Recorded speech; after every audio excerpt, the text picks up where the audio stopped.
Remember that our Masonic labour involves the making of our whole being perfect, and that we are expressly instructed that it is intended to render the circle complete.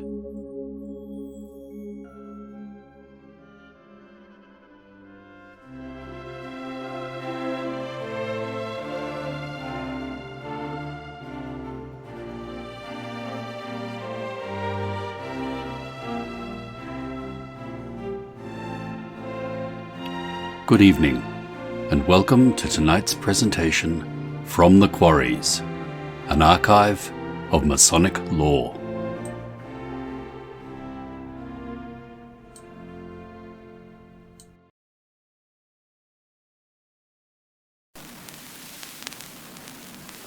The omnific word took the golden compasses, prepared in God's eternal store, to circumscribe this universe and all created things. One foot he centred, and the other turned round through the vast profundity obscure, and said, Thus far extend, these far thy bounds, this by thy just circumstance, O world.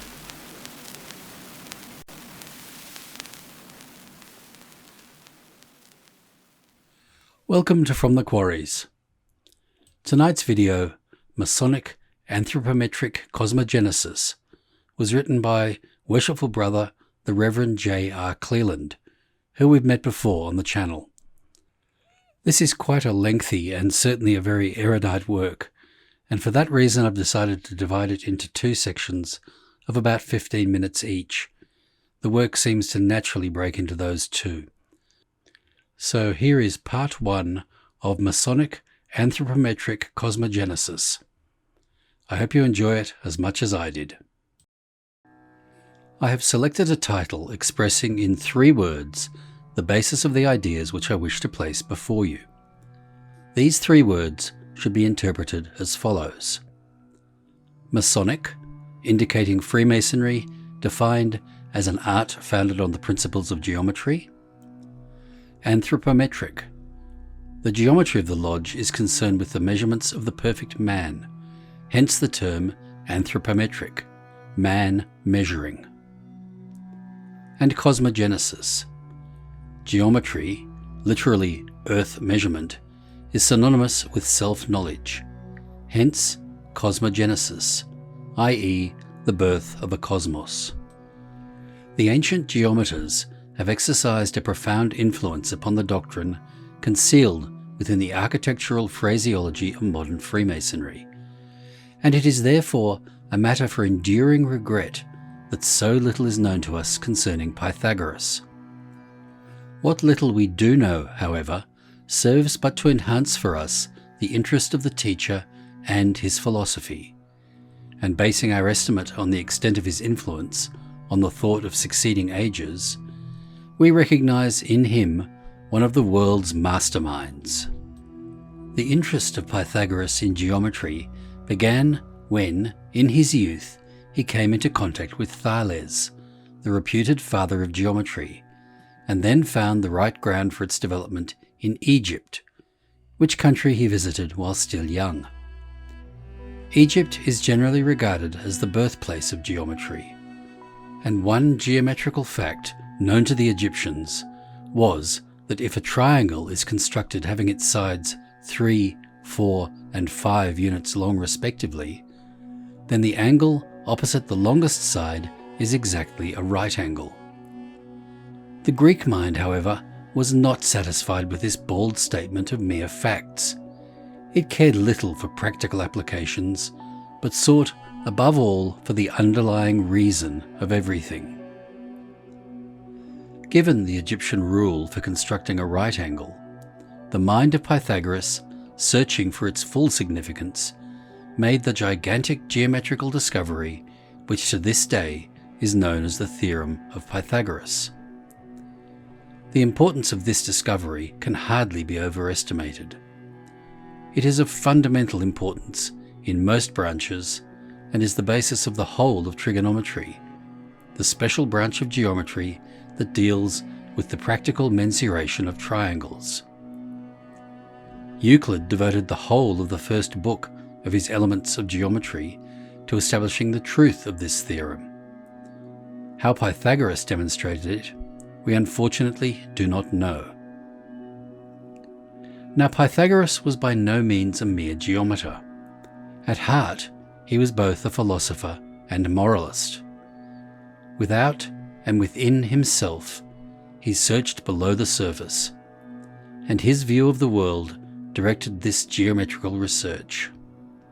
As Mr. W.B. Franklin says in his book, The Story of Euclid, the Ionian teachers had reduced the world in thought till it rested upon a few broad principles. With the assumption of 4 elements, they were prepared to build up the fabric of nature, for the world, according to their view, was composed only of fire, earth, air, and water in various mixtures.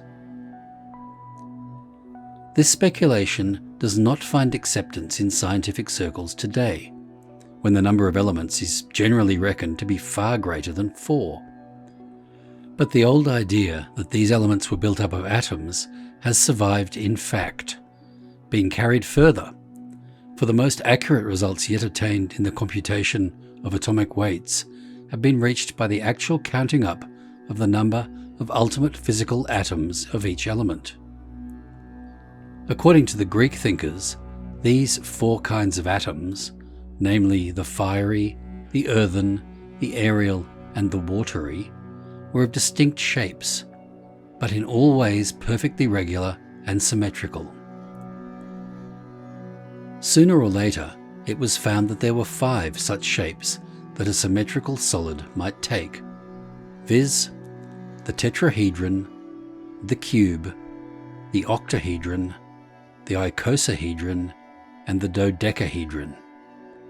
And these symmetrical solids were regarded by Pythagoras and by the Greek thinkers after him as of the greatest importance. It should be noted that in order to be perfectly symmetrical and regular, a solid must have an equal number of faces meeting at each of its angles. And these faces must be regular polygons, i.e., figures whose sides and angles are all equal. The construction of the regular solids is as follows. Tetrahedron, having 4 equal triangles as faces. Cube, having 6 squares as faces. Octahedron, having 8 equilateral triangles as faces. Icosahedron, having 20 equilateral triangles as faces. And dodecahedron, having 12 regular pentagons, or 5-sided figures, as faces. As I have already intimated, the Greeks visualized the world as being composed of the 4 elements, earth, air, fire, and water. And to the Greek mind, the conclusion was inevitable that the shape of the particles of the elements were those of the regular solids. Thus, earth particles were cubical, the cube being the regular solid possessed of the greatest stability. Fire particles were tetrahedral, the tetrahedron being the simplest and hence the lightest solid. Water particles were icosahedral for exactly the reverse reason, whilst air particles, as intermediate between the 2 latter, were octahedral. The dodecahedron was, to these ancient mathematicians, the most mysterious of the solids. It was by far the most difficult to construct, the accurate drawing of the regular pentagon necessitating a rather elaborate application of the great theorem of Pythagoras. Hence the conclusion, as Plato puts it, that this, the regular dodecahedron, the deity employed in tracing the plan of the universe.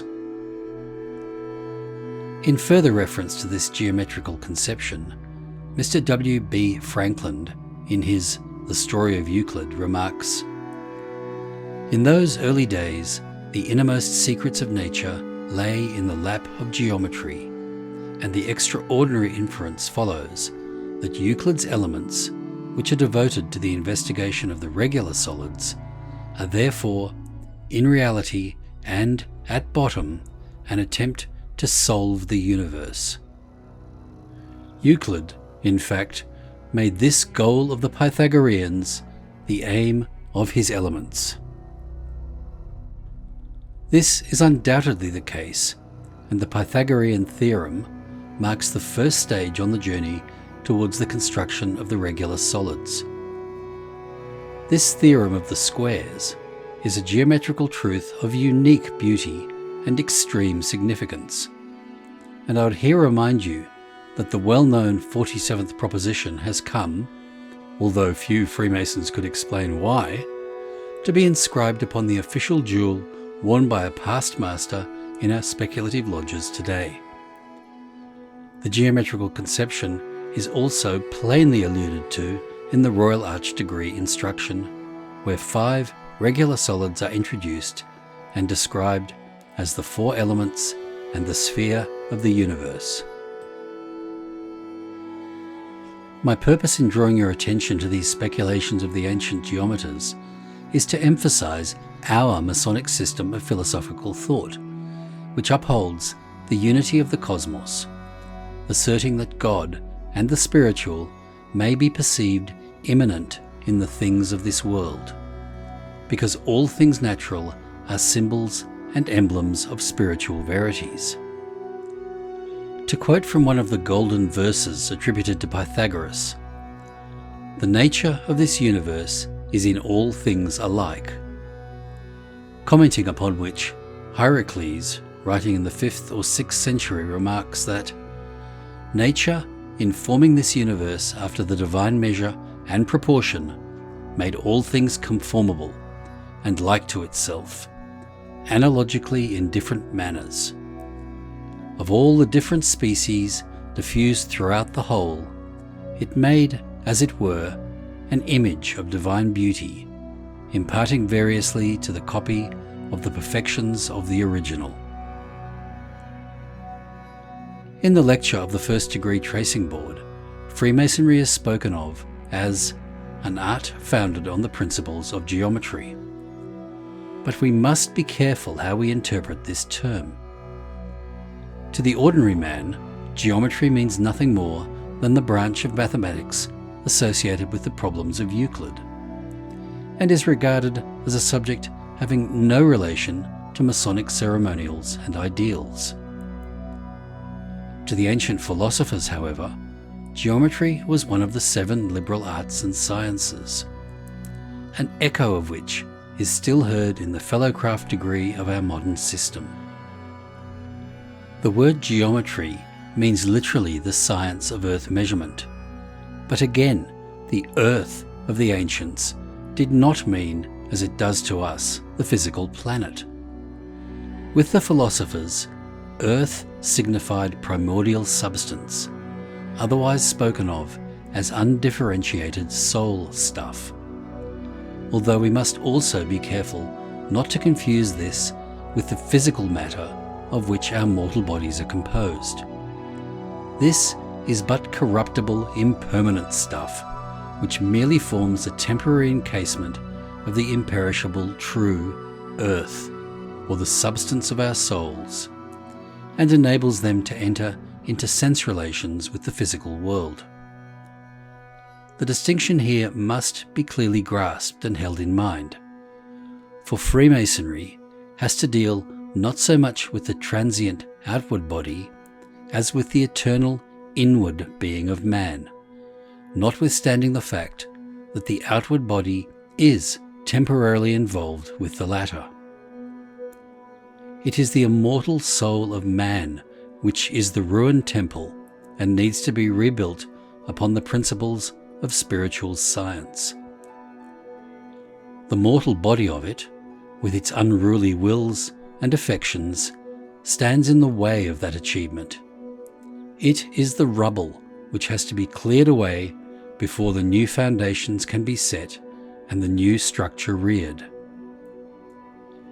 Yet even rubble can be made to serve useful purposes and be rearranged and worked into the new erection, and accordingly, man's outer temporal nature can be disciplined and utilized in the reconstruction of himself. But in order to effect this reconstruction, he must first have a full understanding of the material he has to work with and to work upon. And for this purpose, he must be made acquainted with what we know Masonically as the form of the lodge.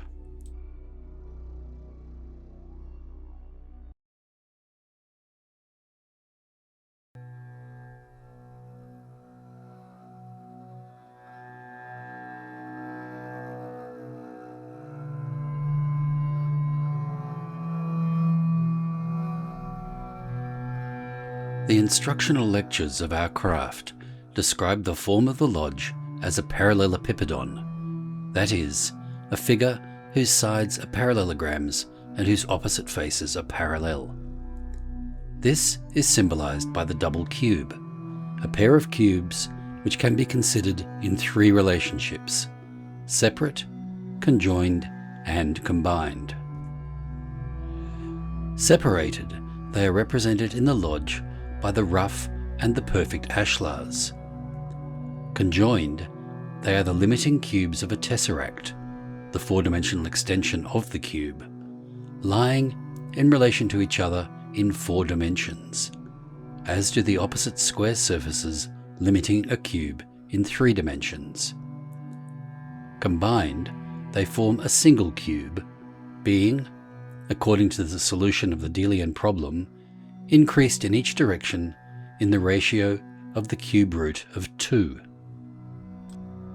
I am aware that these definitions are not calculated to give much satisfaction to the modern craftsman, and the real difficulty in grasping the fundamental geometry of the lodge is that, like the real man, it cannot be contacted in a full 3-dimensional space continuum such as we are normally accustomed to work in.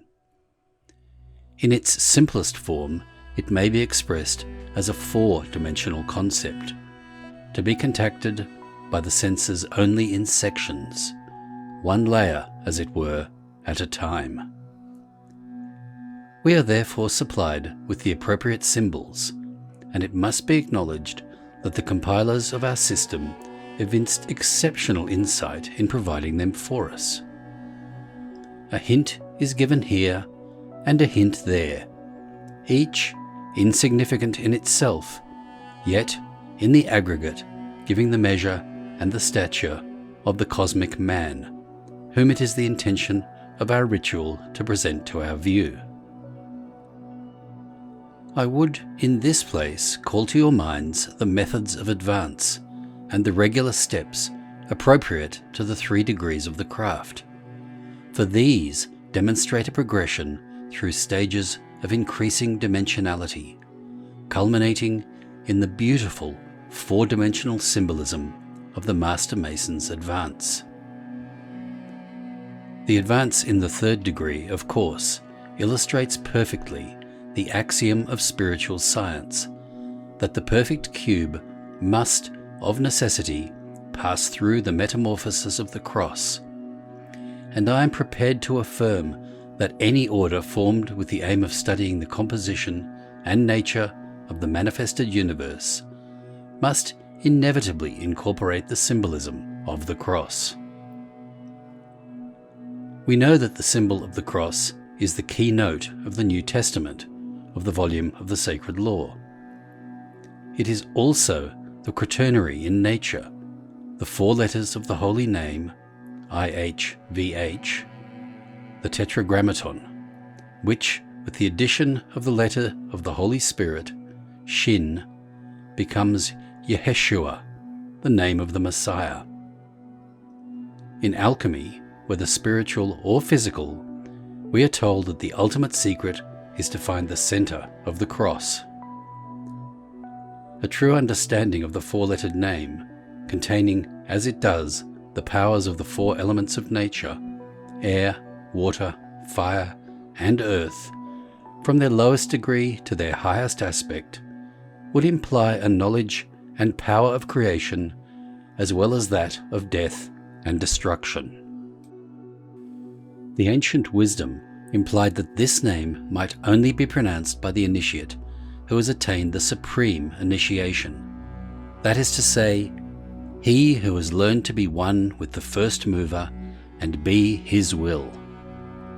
I will leave you to reflect upon the full import of the symbolism of the universal cross as this is illustrated in our craft system of initiation. I have mentioned the symbolism of the double cube, and I now wish to discuss briefly the possibility of correlating this with the Greek conception of the regular dodecahedron.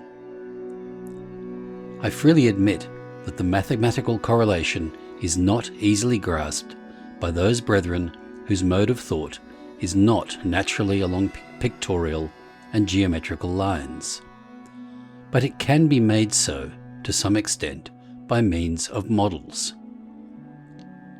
By the use of models, it can be demonstrated that if the cubic block is divided in a certain manner and then turned inside out, the resultant figure is a dodecahedron which exactly contains within itself a cube of the same dimensions as the original cube.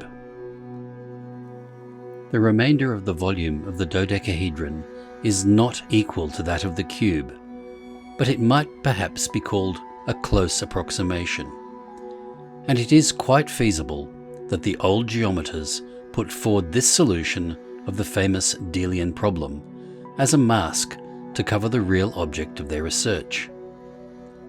In any case, and however we may be inclined to contest the speculations of the Greek thinkers regarding the duplication of the cube, we must not overlook the fact that it has often been pointed out by mathematicians in our day that the reproduction of a solid as its mirror image is only possible by turning it over or folding it in the fourth dimension, in the same manner that a plane figure, i.e.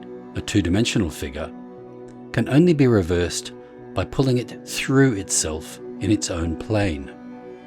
In other words, by pulling it through the third dimension. This, indeed, is one of the arguments advanced in support of the theory that animate bodies are actually constructed to contain or act as channels for four-dimensional beings.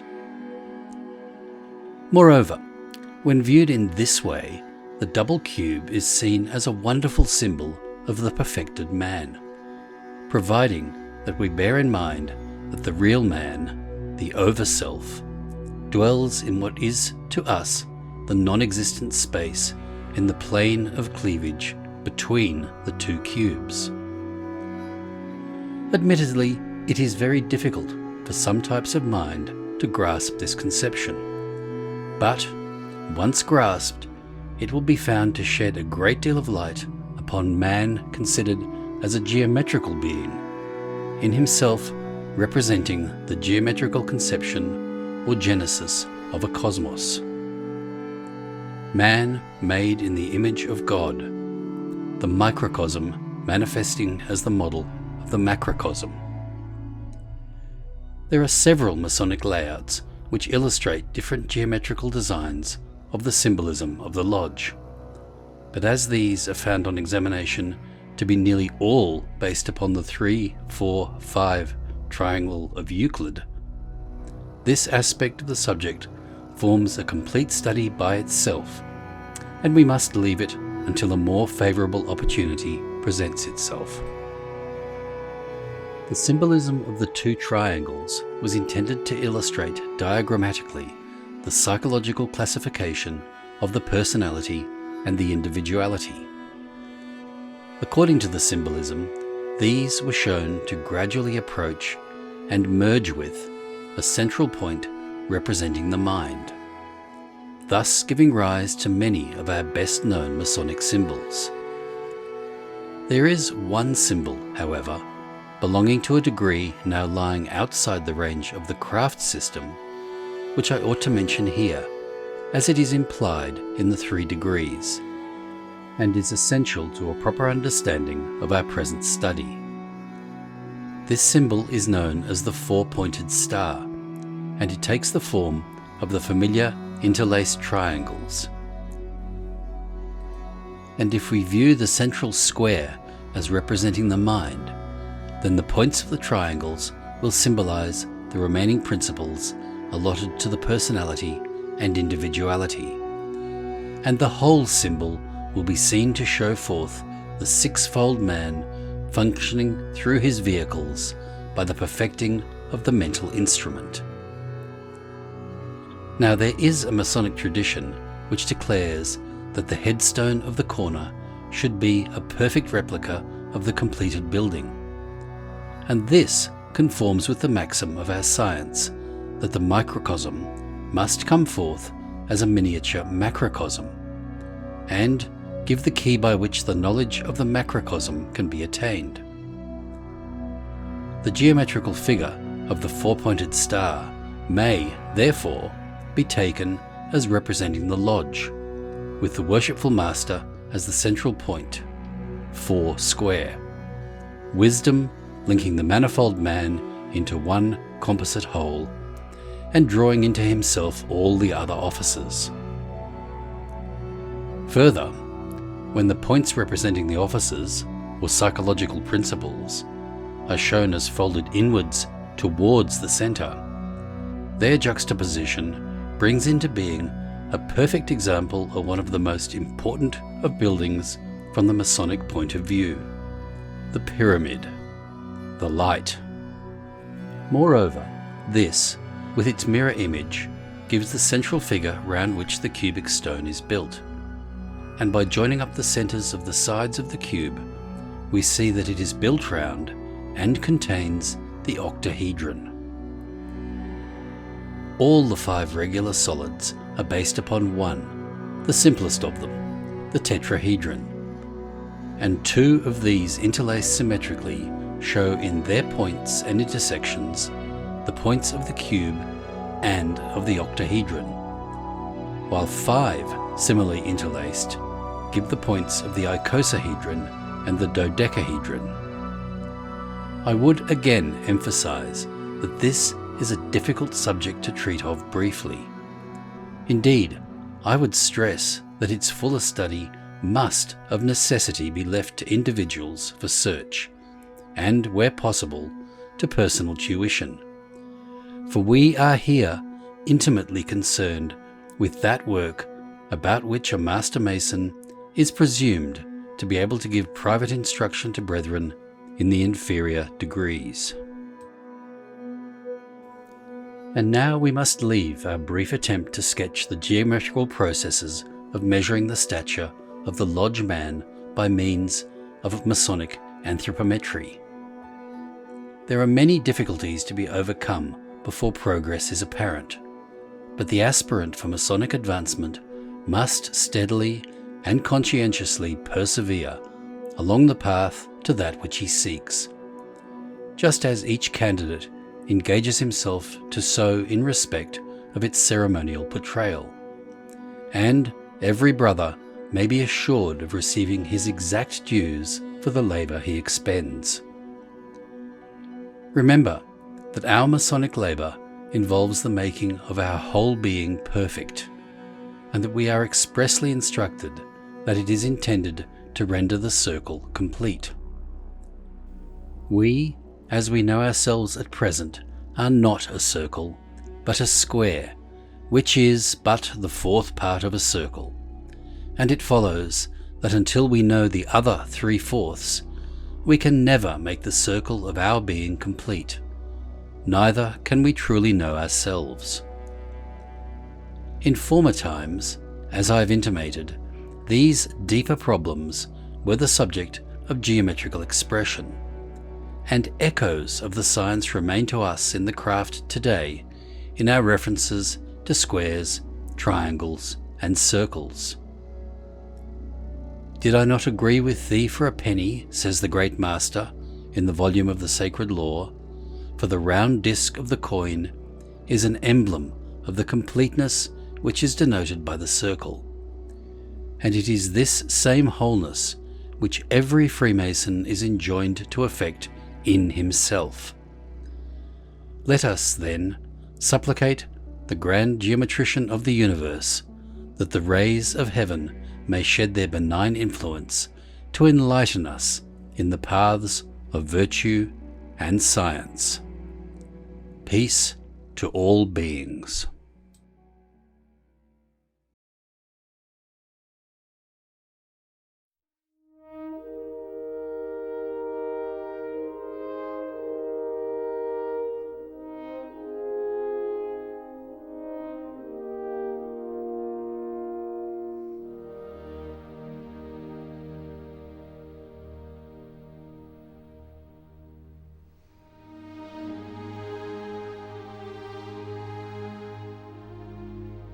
A universal language has been much desired by the learned of many ages.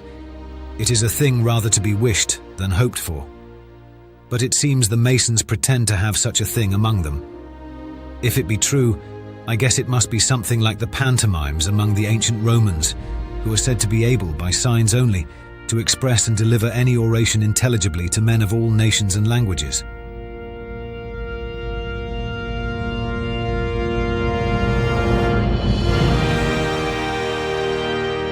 Gestures are, as it were, transitory hieroglyphics, for as words pronounced vanish, writings remain.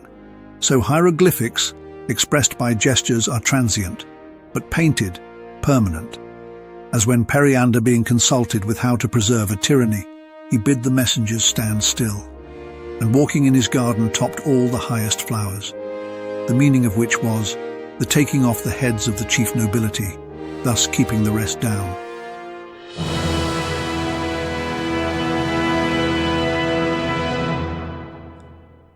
Unite in propagating the legend that when the building of Babel was arrested by the Most High, the dispersed people went off at various times in tribal companies, travelling north, south, east and west with their Masonic skill, which they found of essential service in settling their new colonies.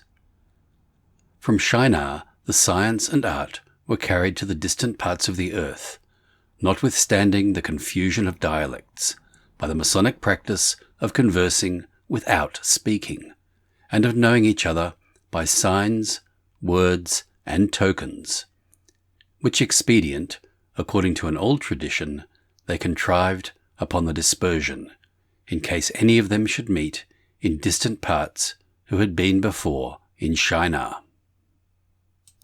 Now, truly soever it may be asserted that the builders of Babel used signs, words, and tokens in the exercise of their craft, and afterwards propagated their existence in all the colonies which they peopled during their migrations. We have no evidence to prove that they were the same signs, words, and tokens which exist in the present system of speculative masonry. Our traditions are silent on the subject. It is true that in our quiet passage from the second to the third degree, we meet with the technical phrase of greater antiquity than the dispersion, which points out the origin of worldly possessions, and refers us back to an antediluvian period almost beyond the reach of accredited history. In the sacred records, we have, indeed, a brief account of Lamech and his children, which has been amplified by our traditions, and in an ancient Masonic manuscript in the Lansdowne collection of the British Museum, we find a brief description of the first invention of the arts which add a charm to the conventionalities of social life, accompanied by a word or token still existing in speculative masonry, although this accidental coincidence constitutes no sound authority for believing that all our signs, words, and tokens are of a corresponding antiquity.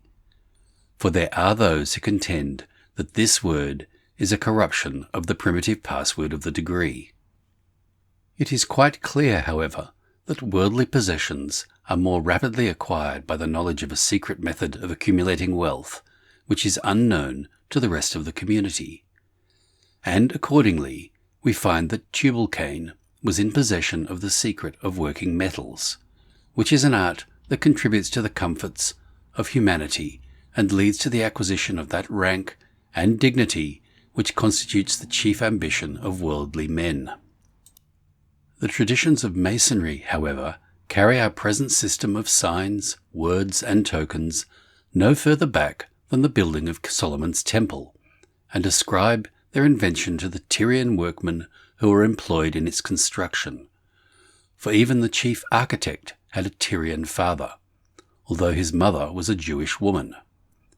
He was educated in the city of Tyre, under the superintendence and instruction of his father, who, it is highly probable, was a sculptor or worker in the precious metals, and brought up his son into his own trade.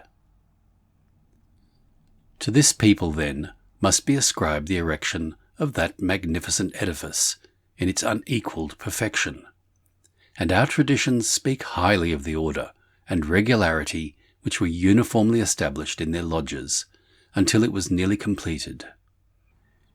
It was owing to a presumed breach of trust that we first hear of any determinate use of signs, words, and tokens, and it has been conjectured, although we have no direct and reliable proof of the fact, that, before that melancholy event, they were used merely as distinctive of title. Several classes of brethren in the lodges of prentice, fellow crafts, masters, excellent, and super excellent, whether Haradim, Menachim, or Giblim, throughout all the gradations of rank. I agree with our late talented brother Husenbeth that Freemasons never were indebted to the Israelites for their art. Signs, tokens, words do not constitute Freemasonry, but are local marks whereby they know each other, and may be altered or entirely done away without the least injury to scientific Freemasonry. It is with many brothers too absurd a belief, and a still more absurd practice, to build our science upon so shallow a foundation as signs, tokens, and words, which I fear constitute with some the only attainment they look for. That certain signals may be necessary, I do readily allow, but deny that such a mechanism shall constitute a principal part of our institution. the ancient Phoenicians, from whom the Israelites received the higher instructions in the mysteries of secret societies, had their signs and ceremonials as far as outward forms were necessary, but it would be ill-judged to suppose that those forms constituted the mysteries of their learned secret societies. And this may also be said of corresponding societies in the East Indies, Persia, Egypt, and Greece, which were all in the pale of universality, although they might have greatly differed in their signs, words, and tokens. If we admit that they were adapted by the Tyrians to the passing events at the building of the Temple of Jerusalem, we have equal reason for admitting that at the promulgation of the law under the Jewish dispensation, the fraternity of Freemasons found it prudent, if not in many cases absolutely necessary, to establish landmarks for the satisfaction of the brethren. However originating, it may be enough for us to know that the signs, tokens, and words at present in use among the fraternity have been acknowledged for a long period of time. Nor can there be any question about their correct and perfect adaptation to the several purposes for which their agency is required, and their diversity, when applied to the different degrees, must be considered as one of the essential beauties of the system. They form a series of expressive landmarks which ought never to be changed, and which indeed cannot be changed without introducing confusion and dispute and every species of irregularity. The conjecture of Locke in our epigraph is perfectly sound, for the universal language of Masonry is indeed a system of correspondence by signs, symbols, and ciphers, and its use is characteristic of the science in every country where it is known and practiced. The secret art of writing, says Philip Thickness, is of great antiquity, and those who have leisure and learning sufficient may see what Polybius has cited from ancient authors, who quotes Janaeus, Cleomenes, and Democritus. Besides these, as Bishop Wilkins observes, Julius Africanus and Philomechanicus, 2 ancient Grecians have also treated of this subject, and the military significations in use among the Romans are mentioned by Vegetius and Frontinus, and the abbot Trithimus asserts that by means of this universal language he can convey his sentiments at pleasure to a close prisoner 3 miles underground, though he be kept in the strictest custody. In a society constituted on the plan of Freemasonry, some secret mode of communication is essentially necessary to its faithful transmission from one generation to another.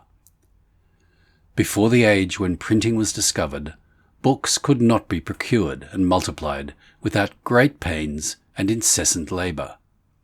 And our ancient brethren, the great inventive architects and expert builders of the early English era, were too sedulously occupied with their own professional duties to have any leisure for recording their scientific discoveries. And, therefore, they were necessarily obliged to be content with oral communication only. They entrusted their secrets to the breasts of faithful brethren who had been tried and proved and found worthy of confidence. It was thus that this favoured few were distinguished from the uninitiated multitude by possession of an universal language, constructed on principles that admitted of no change, as a permanent link of fraternity. It constituted a mystery that was never penetrated, and, although a brother was able to communicate his sentiments intelligibly at any distance, where squares could be distinguished from circles in open daylight, and in the face of the world, no person unacquainted with the secret could, by any possibility, discover what it meant. Our traditions affirm that, although this mysterious mode of communication has been used by Freemasons from time immemorial, no step was ever taken to enlighten the public or instruct mankind in its true principles till the close of the 18th century, when the first telegraph was constructed by Monsieur Chappé, and it has been recently extended so effectually as to convey intelligence with the speed of lightning from one country to another, although thousands of miles asunder.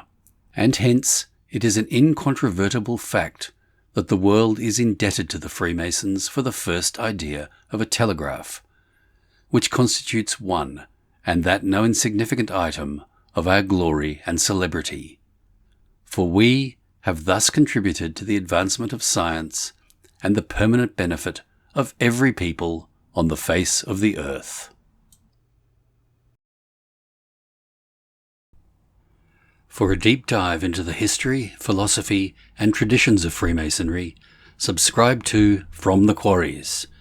You will find hundreds of lectures, presentations, shorts, and other Masonic works written by Freemasons for Freemasons.